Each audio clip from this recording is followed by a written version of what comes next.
Our subject today is self and other, the way in which women artists depict both themselves and others in their work. And we'll start, frankly, with this painting of Dr. Schmidt and I by Katie O'Hagan, which she so generously named Portrait of the Collectors. By the way, O'Hagan, sadly, is not as recognized as she should be. She's probably the greatest living figurative realist working in the United States today. Nobody knows who she is. And what's interesting about this painting is that it is very unusual, not because of the sitters, but because of the fact that one of her most celebrated paintings is the self-portrait behind us. So this is a self-portrait of a self-portrait. And so I don't know how often you see double self-portraits, but there you have it. I'm a lawyer, so I can't resist this. What this slide says in a lot of language is, anything we say, if you attribute it to us, you can repeat it. We don't own the rights to the images or any of the other comments that are made or quoted by others, so you're going to have to get them from somebody else. And I have the advantage of being made to look good by one of the most intelligent, perspicacious, kindest, most beautiful women in the world. And I'm now going to let her tell you about our collection before we get into the subject matter. Dr. Schmidt. Hey, good afternoon. Thank you for coming. So about 11 years ago, we had a condo in Chicago with totally empty walls, which precipitated the conversation of what should we hang. And my husband was a photographer in between college and law school.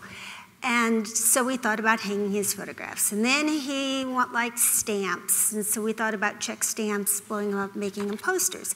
And so we both started to research, and Steve landed on the fact that we could get extraordinarily high quality work executed by women much more readily than we could men, because frankly, it costs less. And the variety was astounding, and the supply was huge. And so that's kind of where we got started. When we began, we only bought contemporary women. But after about 5 or 6 years, we realized if we were to add to the gravitas of our collection and for the contemporary women to be recognized, that we started to add historical women. So at this point, our statistics are probably not current, but I would say about 80%, 85% are contemporary, 15% are historic women. What happens to the other 5%? Well, I said 10 or 15. I'm teasing. All right. We liked figurative realism. And we felt that figurative realism could be promoted a little bit more. We didn't think it was passé. Now, I always have to say, we like art by men. We also like abstract work. But as a collecting decision to help us, because we have a budget, it just makes it easier. And we wanted to promote women in their careers. So we also support education like Alma. And we focus actually on education for girls in Africa. So it kind of goes hand in hand because, women can't achieve professionally if they're not educated. It doesn't just go. So that's kind of a little bit about us. A few men have snuck in. We have Baby Moses, and we have a couple of other paintings where men are depicted, but it is really primarily, almost exclusively, of women by women. Cool. Oh, I should just say one more thing, based on yesterday's discussion. Steve was an art history major, so we don't have a consultant who helps us. We do the work ourselves. And our collection is on the road to be donated to a museum. And so we don't buy for investment. Not that it's bad to buy for investment, but we haven't sold any of our paintings. And so that kind of sets the context for our collection. Our collection is the Hotel California. The paintings check in and they can never leave. Yeah, that's true. Well, in part because we befriend some of the artists, and you can't very well say to them, oh, we kept these 200, but we gave this one away at an auction. You have to think about this. So I'll just let you read the slide. It shows some of the works that we own, and if you're interested in more information, there's a brochure in your bag that gives a website that we try to keep current on our collection. You want to talk about what we're going to talk about? Oh, yes, I do. All right, so we're going to talk about self and others. Our topic is women artists, mostly American, and the sitters they depict, whether themselves or others. For the most part, we are selecting works from our collection by American women painters, and here are 4 examples, and we will discuss them. Okay, so there are lots of different ways in which women artists depict other women or themselves, but basically there's 3 ways, if you think about it in the most commonsensical way. There's 3 ways in which it's done. The artist depicts themselves, in which we call that a self-portrait, or they depict someone else as themselves, in which case we call that a true portrait, or they use a model, and they use the model to make a statement about their vision or their fears or their circumstances, or to make a comment about externalities, political circumstances, this sort of thing. And as a person who likes to think about conundrums, there is a conundrum buried in some of this, and that is, if I, as an artist, depict a model exactly the way they look, such that somebody can look at that thing and say, why, that's Suzanne Valadon before she started painting. Is that a portrait or is that something else? And it's a metaphysical question that you're never going to get the answer to, but I think it's an interesting thing that one work in our collection attacks frontally, and we're going to talk about it a little later. So, let's start with self-portraits. You know, self-portraits in our experience have been mainly of 2 varieties. They're either self-examination, women thinking about how they're put together, or they're delusional. And I'll let you think about that.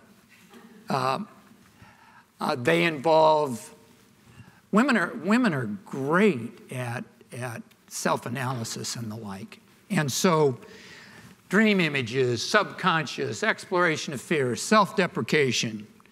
And there's some great material finally coming out about this subject. And if you haven't laid your hands on The Mirror and the Palette by Jennifer Higgy, 500 Years of Women's Self-Portraits, just been published by Pegasus Books, buy a copy. It's a roadmap to some of this stuff.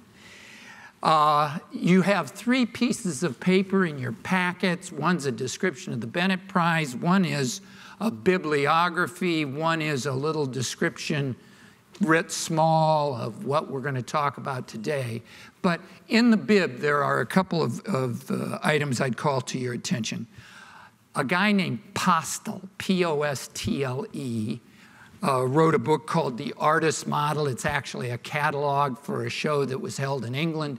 It's very interesting around this whole subject of artists and models. There is a second one, and it's a Freudian slip that it's not included. And the reason it's not included is it's by person named James, James, that's the last name. But it's called The Pocket Guide to Victorian Artists and Their Models. Somehow a pocket guide just doesn't seem academic enough. But the bottom line on it is that it's actually covering some of this stuff in a way that's a lot of fun. So what we're going to do is just have a discussion. Please interrupt. We don't have to hold the questions till the end. Interrupt us. We're going to talk about portraits and self-portraits and this sort of thing, and just kind of riff on some of the work in our collection. So the work in the collection is the work on the left, Peggy Bacon, and it was entitled, in all of the places where it was offered and sold and through the years, it was titled Nude in the Living Room. And in context, just looking at it, you would say nude is a noun. There is a nude in the living room. But actually, when you get behind it, what you discover is nude is an adjective that is referring to the artist. And you say, how is it self-deprecation? Well, Peggy Bacon was the most fantastic artist you never heard of. She was the most important caricaturist of the 20th century before a guy named Al Hirschfeld, who always put his daughter Nina's name in neckties and sides of tables and hid his daughter's name, and he got hired by the New Yorker and so on. She was the most famous caricaturist in the first half of the 20th century in the United States. She had a retrospective at the Smithsonian, and shortly before her death, the retrospective was in 1980, I think, and she died in 1985. But she married in 1920. She was born in 1895. She married a mediocre portrait painter named Alexander Brooke, B-R-O-O-K. And we assume that this painting, done in 1940, is a commentary on her perceived sex appeal in the eyes of her husband, who is seated in the chair behind her, reading the newspaper. So we looked at it and we said, you know, maybe this is something she's talking about herself. Here I am, buck naked, wearing only a pair of flip-flops. And this guy, who we assume she's about to divorce, is staring at the newspaper in his very stylish brogans and red socks. And to put the proof to the proof to the story, there's Peggy in the famous portrait by Arnold Newman taken in 1943. You can tell it's the same living room. Hell, it's the same lamp tilted with the shade hasn't even been straightened. The shade in the lamp hasn't even been straightened, and she has this very long neck and this hair piled on her head. And there she is. And it's a fun portrait. And there's lots of other ways to interpret it. This is this very alpha male guy trying to put together the art history. So that's the way the art history looks, and it's a wonderful story. I think the painting provides the answer to a lot of questions about Peggy's personal life. If you're interested in more, there's a bib entry in the little single-fold brochure that directs you to the catalog for her retrospective at the Smithsonian. So portraits can be a self-examination. And these three paintings are done by Katie O'Hagan, Steve, who never uses superlatives, I'm sure you've noticed already, she's indeed an extraordinary painter. She was born in Scotland, trained to make jewelry, learned how to professionally play the fiddle, and then during a divorce, which we found happens frequently, she's decided she had to figure out a way to earn an income. So she taught herself to paint. And she we like her style and we like her work. And as you all know, one of the reasons artists paint themselves is the model's free. And she was on a very restricted budget, and that has turned into, she has quite a few self-portraits. Reflection is a dream image on the left. She uses her paintings, and she would tell you this, to kind of work out what's going on in her head. And constriction in the middle is about her fears, and you notice the snake's talking to her. And then on the right, it's called Dirty Laundry, and she was sitting in front of this painting at our house, and Steve said, well, do you have a story to go with this? And she said, well, actually, yes. She's from Beacon, New York, and apparently, well, it's kind of a small town with one elementary school. And her husband was having affairs with two of her best friends. And apparently, all the women who line up to pick up the kids at the white picket fence in the afternoon, they all knew it, but she didn't. And so in her arms, that's her wedding dress and her husband's wedding suit that he wore to the wedding. And so she said, the background isn't actually Beacon, it's kind of a compilation of different little towns, but she said, I felt like I was standing in the middle of the city and everybody knew my dirty laundry. When she told us that story, it obviously had a lot more meaning to us to own this painting. The photo in the middle is a photograph, so you can see how closely she paints to how she actually looks. On the left is deflection, and on the right is, persistence. We actually don't own the one on the right, but we own the one on the left. And you know, she's the consummate realist. If you're looking for somebody who is almost a photorealist, Katie is it. But actually, she's one of those people, if you ever have the chance to meet her, she's beautiful on the inside and the out. She's a really good person as well as an excellent painter. Yeah, it's interesting. You know, realism is a funny thing, right? Let's go back. I don't want to go back that far. I want to go back there. This woman's palette is as Payne's gray as it can be. And every painting has a base of Payne's gray. And if you go back to the portrait she did of us, she said everybody wanted to look, when I first finished it, everybody wanted to look at the paintings on the back wall and nobody wanted to look at you. And I said, how did you solve the problem? She said, 9 layers of glaze with Payne's gray. These are self-portraits, dozens of variations. These are all in our collection. That's Artemisia Gentileschi. She's in the Rijksmuseum on loan right now. That's Gertrude Abercrombie, we hope, down there in the left. You know, somebody said yesterday, there's so many fakes of Gertrude Abercrombie rolling around, you just never know.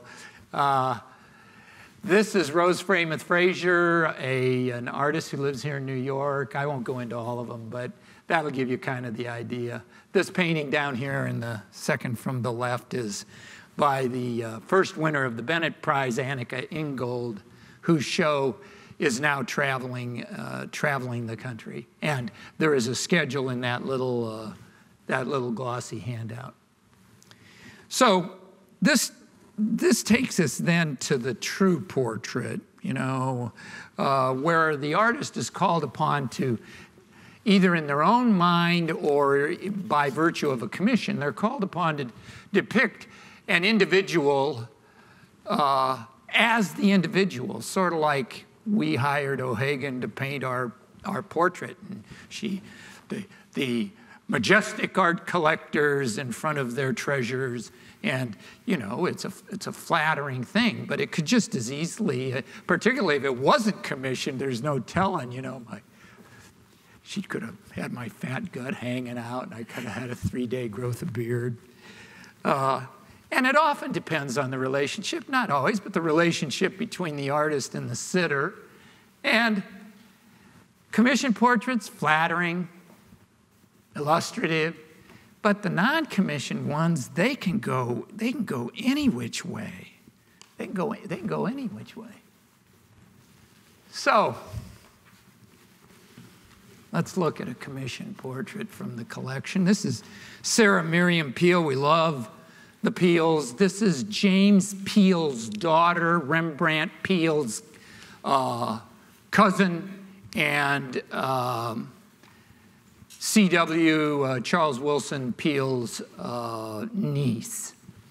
And there was a letter of attribution that this painting achieved from the Smithsonian in 1988.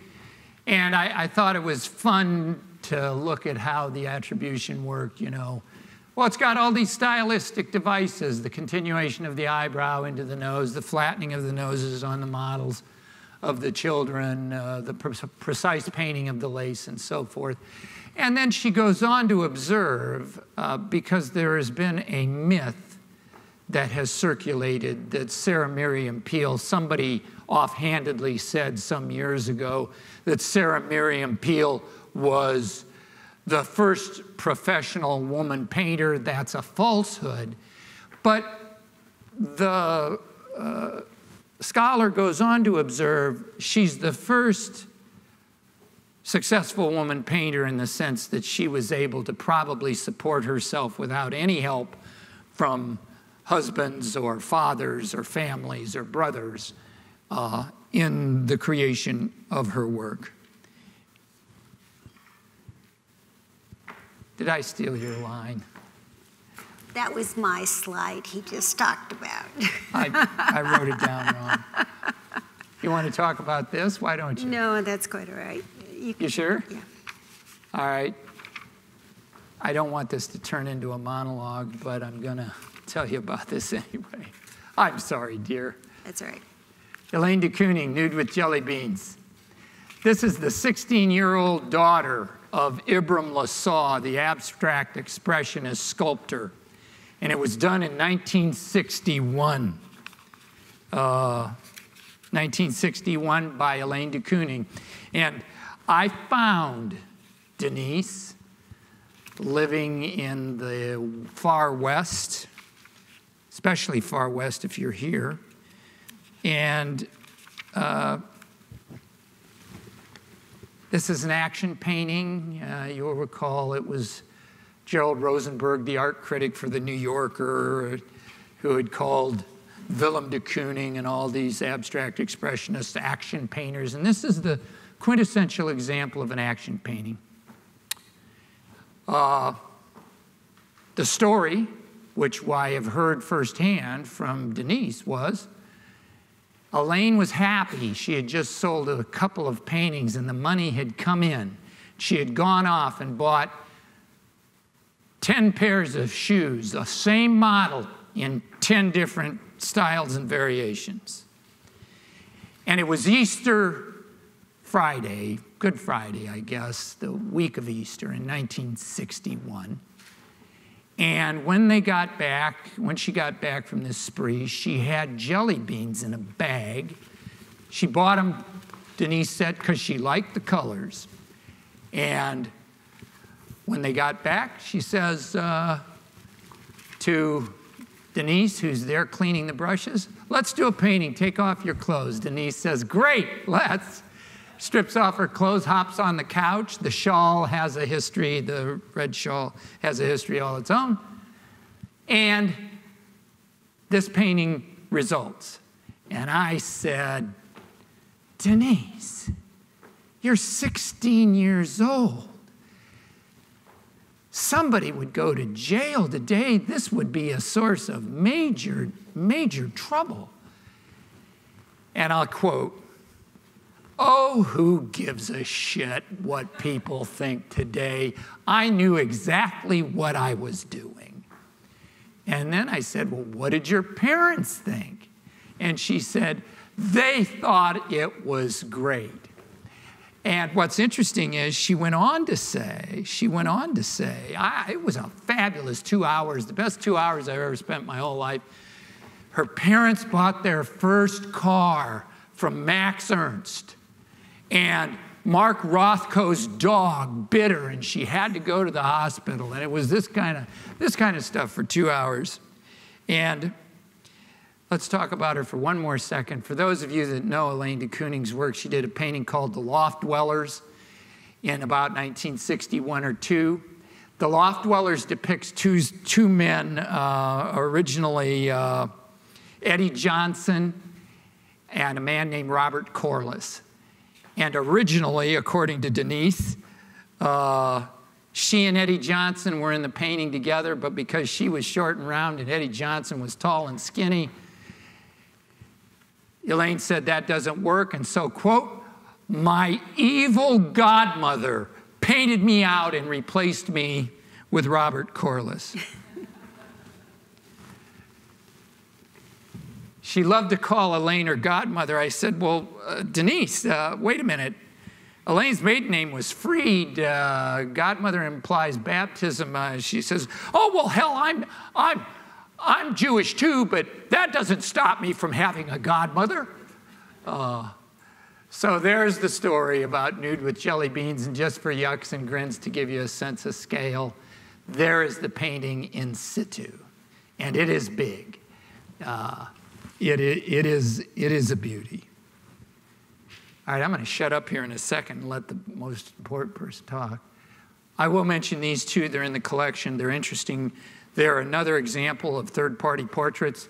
The one on the left is by Georgette Seabrook Powell. Georgette, an important and forgotten African-American woman painter. She loves heavy impasto. This painting is 48 inches, 52 inches high, and 24 to 30 inches wide. And it's called Grandmother's Birthday, but whose grandmother's birthday is it? And the assumption is the grandmother whose birthday it is that it's Georgette Seabrook Powell's grandmother, right? Isn't that the most evident guess? Well, I don't think so. I think the grandmother is the woman eating the cake, but she's grandmother to the child in the back in the pink scarlet outfit. And that is either Georgette's daughter or her niece, and I haven't figured out which. The other portrait is called Portrait of Aya Watanabe, a Japanese artist who came to the United States. The authoress of the painting is Carmen Chami. She lives in Chicago, but she's a Mexican national, and she recently completed the official portrait of the President of Mexico. And what's interesting about this, if you are interested in just wonderful creativity, all of the flesh in Portrait of Aya Watanabe is depicted in a truly Western fashion. That's Western portrait painting at its best. But all of the rest of the painting is flat Japanese style illustration. And so the interesting thing is there's a string tied to this chart of the ancestors, I guess, tied to the ankle. And the painting is from a series of emigrants, emigrants, people who leave their native land and come to a strange land to start anew. And that's one of the paintings that does that. And I think Carmen Chami's exhibition called Ad Lateres, which is Minions, is currently on exhibition at the U.S. Mexican Museum of Contemporary Art, which is in Chicago.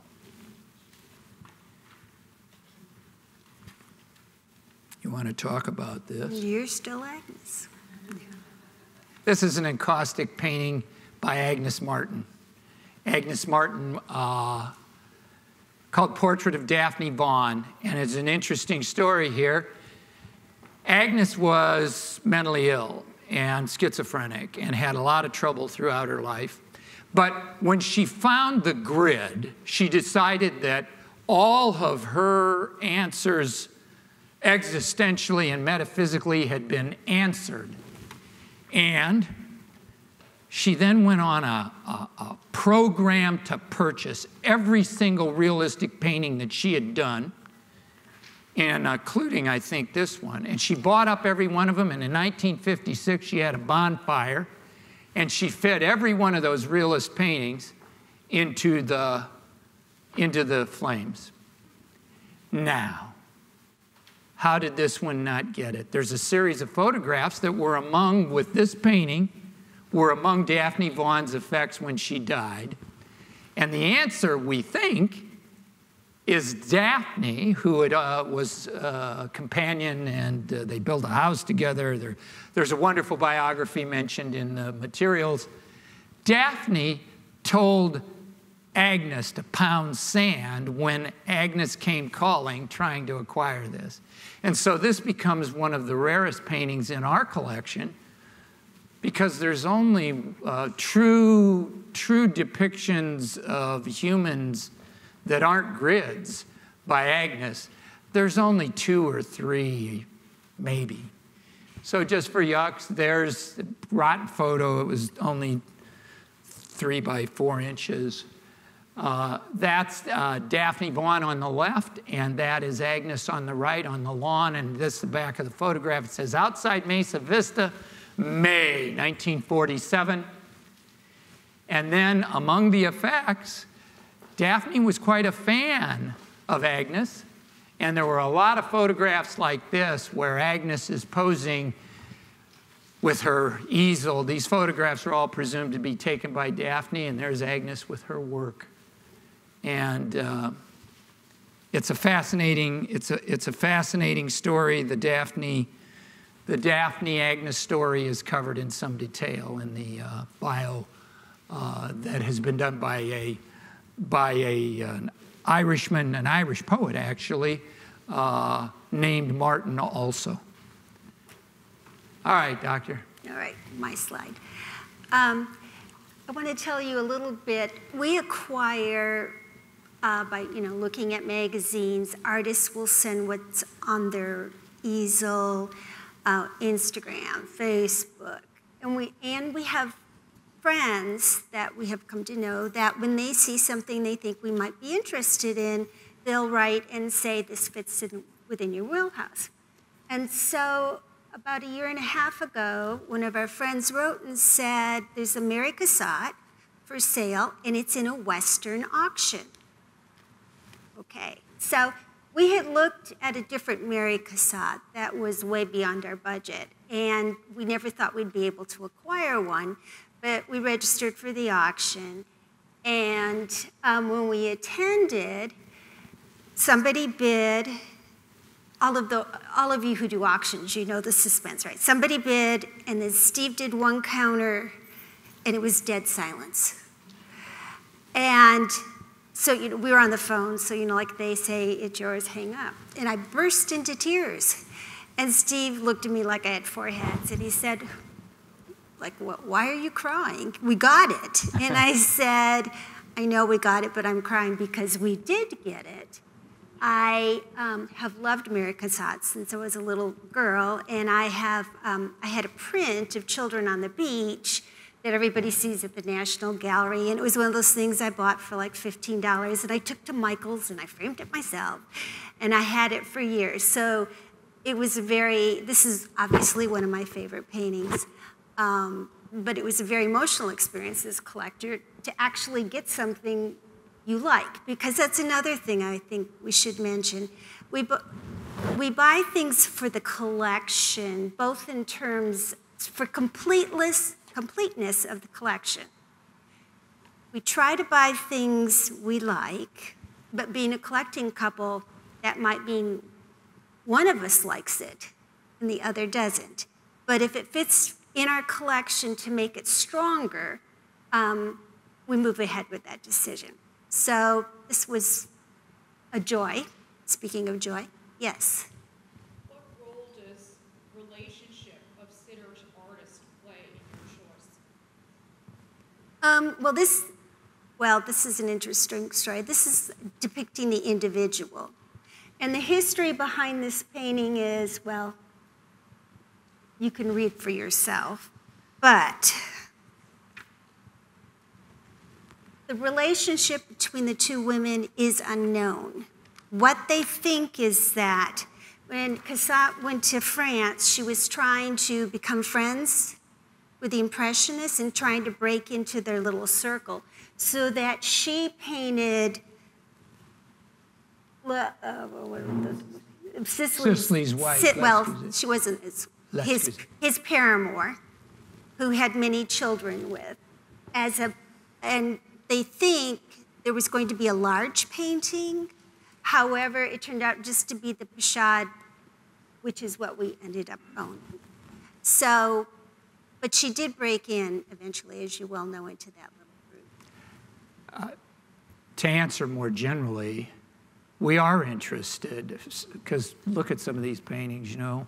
Daphne Vaughan is the lover of Agnes Martin, and so you do think about it, and it does change the way in which surely you make the collecting decision in part based upon who the author is, and in part based on who the sitter is, and in part sometimes on the relation between the two. And sometimes you make it just because something talks to you. Well, and I think it's important. This painting has always been called Portrait of Madame Cicely, but they actually weren't married until 4 months before her death. And then it seems like, even though he was the father of their children, that he married her when he knew she was dying, which is just interesting, too.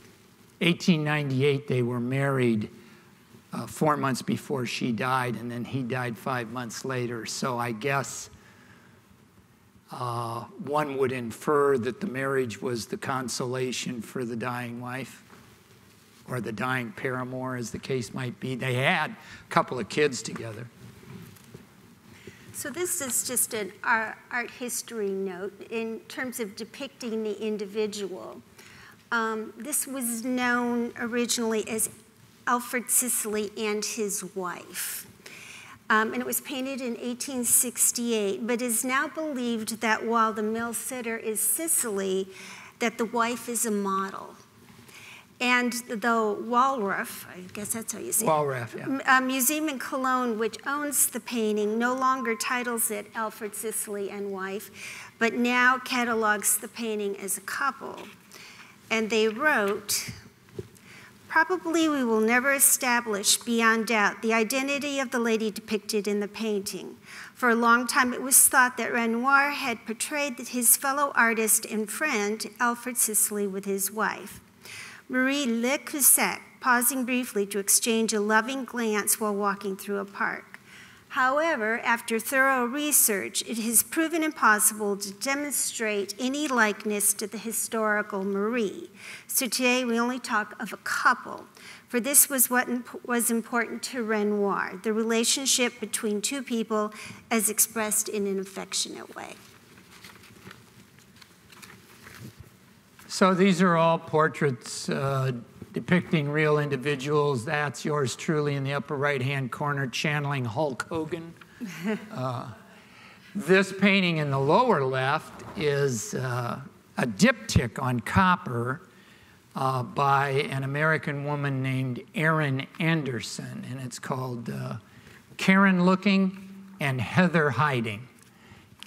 It's really a terrific piece of work. Also, the one in the middle is also on copper.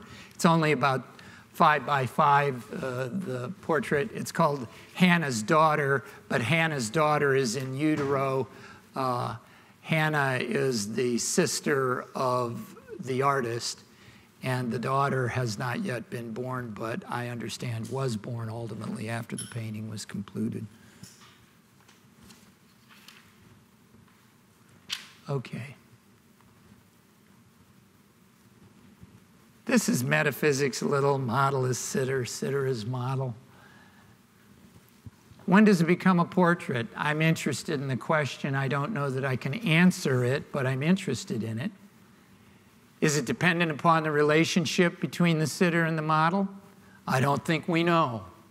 Does art history get to decide whether it's a portrait or not? It's a very fascinating question. I think it can be obscure and complicated. When an artist paints a faithful rendition of a real person but does not intend for the painting to be a portrait, is it not a portrait? The tree falls in the forest and there's nobody there to hear it. This is by Sylvia Slay. And it has been titled variously Portrait of Elaine Dufour, Demonstration Portrait, and a whole variety of variants in various languages. It was part of a 2009 retrospective of Sylvia Slay's work. Sylvia Slay was the only true figurative realist working with some stature in the late 1950s, 60s, 70s.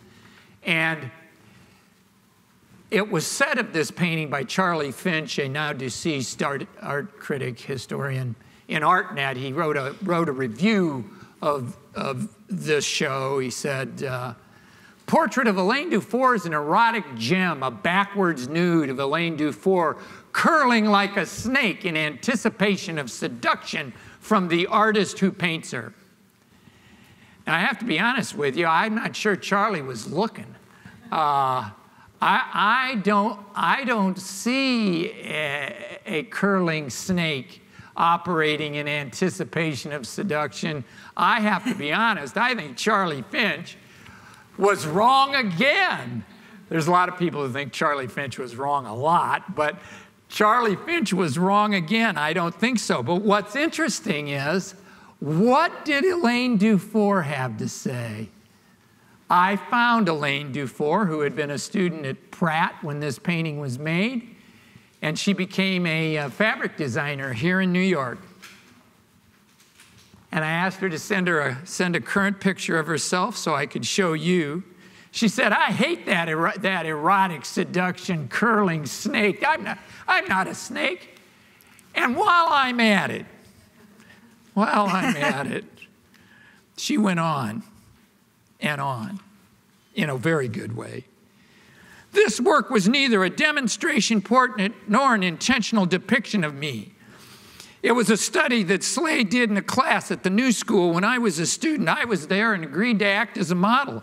I did not intend to sit for a portrait that would be identified as me. And then she went on in a different vein on the same subject, and she says, that isn't the pose in the painting named after me. But she believes the painting should be titled Figure Painting, not Portrait of Elaine Dufour.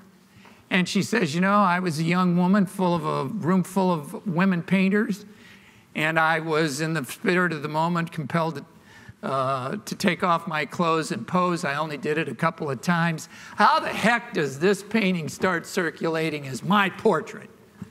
How is this my portrait? It's a fascinating question, don't you think?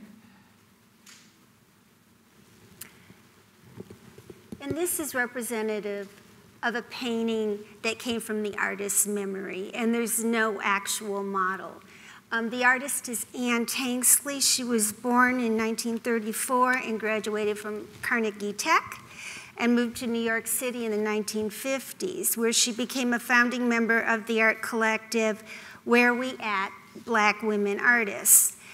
She studied with many important artists of the time, Robert Blackburn, Norman Lewis, Malcolm Green, and Samuel Rosenberg. Tanksley, her work is simple and direct, and what she said is, I'm not trying to represent human beings, I'm trying to represent an emotion that ends up on the canvas.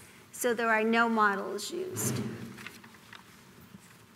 Well, that brings us to the end of this journey. Sorry to see you go. Have fun. That's all right. Enjoy. These are models. I won't go into detail. That's Valadon in the upper left-hand corner. Xenia Hausner, the most important Austrian woman living today. She's about 75 years old. Her major one-woman retrospective just concluded at the Albertina.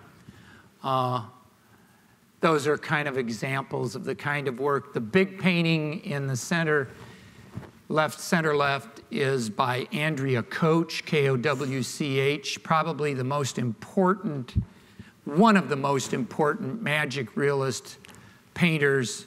She does what I call rustic magic realism, and very compelling and very collectible work if you're interested. If you'd like to see the collection in its entirety, there is a URL for it. And if you're interested in the details of the Bennett Prize, there is a website for that as well, and there is the URL for it.